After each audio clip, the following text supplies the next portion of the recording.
tour of space.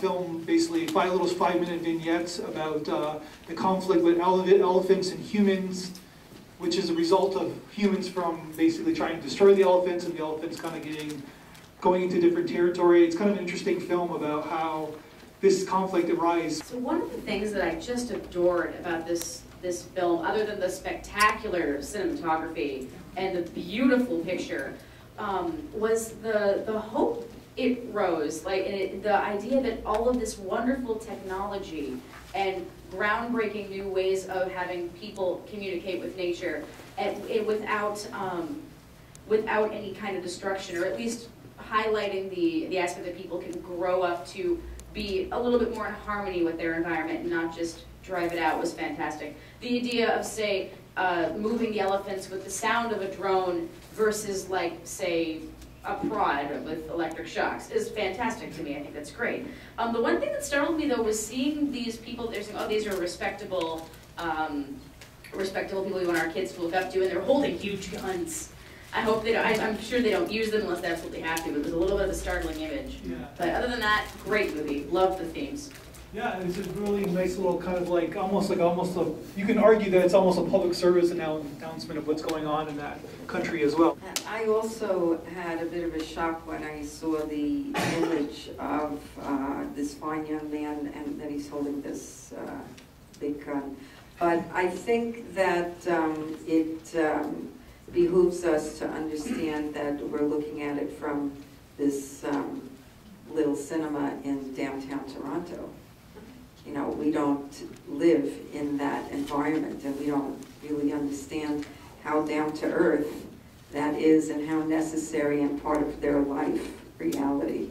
And that's what this kind of festival is for, so kind of show those films. Just noticed the stark contrast between there was a fallen elephant, and if people noticed, it had arrows in it, which is a very primitive and traditional technology of killing elephants. And on the other hand, you see those satellite imagery and remote control drones and tablets and whatnot trying to kind of remediate it. So this contrast was very surprising to me.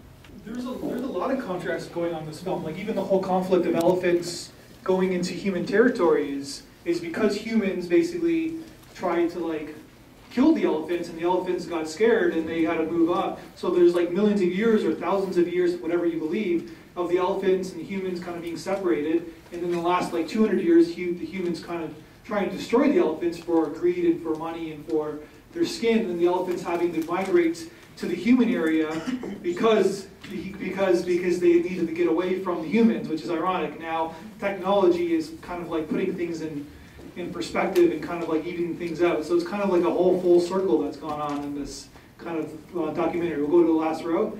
So it's kind of interesting the way they kind of showed this movie.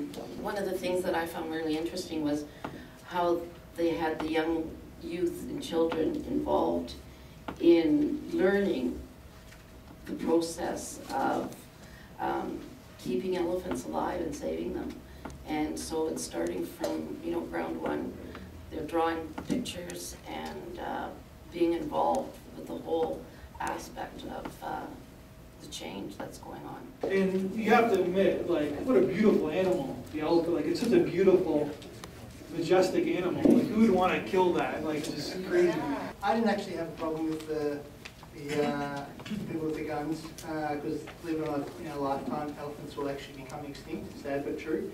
I agree with the echo sentiment of the first woman. The cinematography for that really was spectacular. I actually commented to my friend next to me, like, it was really spectacular.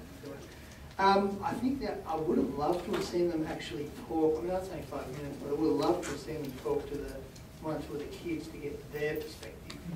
I think that was the only thing missing. Clearly they've been educated to like why they're doing this, but it would have been great to hear from them what their thoughts.